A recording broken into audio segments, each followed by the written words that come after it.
Terus lakukan tahapan persiapan pemilu 2023, KPU Talaut gelar seleksi tertulis PPK. Komisi Pemilihan Umum Daerah Kabupaten Talaut terus melakukan tahapan dalam persiapan pemilihan umum yang akan digelar 14 Februari 2024 mendatang. Ketua Divisi Sosialisasi Pendidikan Pemilih Partisipasi Masyarakat dan SDM Andri Sumolang mengatakan, usai tes tertulis kali ini akan dilanjutkan dengan tes wawancara bagi peserta yang berasal dari Kecamatan Nanusa. Sementara untuk 18 kecamatan lainnya akan dilakukan sesuai tahapan yang telah ditentukan oleh Komisi Pemilihan Umum Daerah Kabupaten Talaut.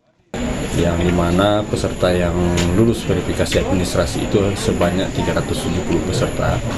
Dan pada saat ini mereka sudah dalam tahapan tes tertulis.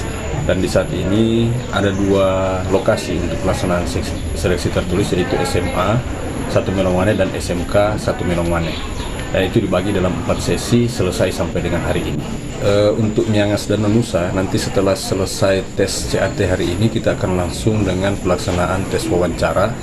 Dan sebelum pelaksanaan tes wawancara itu kami sudah menyurat ke Bawaslu, bahkan ke KPU Provinsi. Dan KPU Provinsi sudah tindak lanjut dengan surat balasan untuk pelaksanaan tes wawancara itu.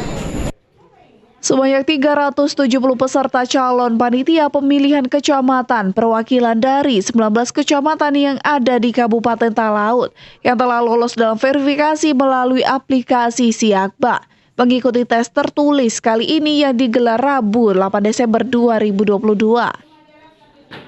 Dari Talaut, Alfred Tumanung melaporkan untuk Kawanua TV.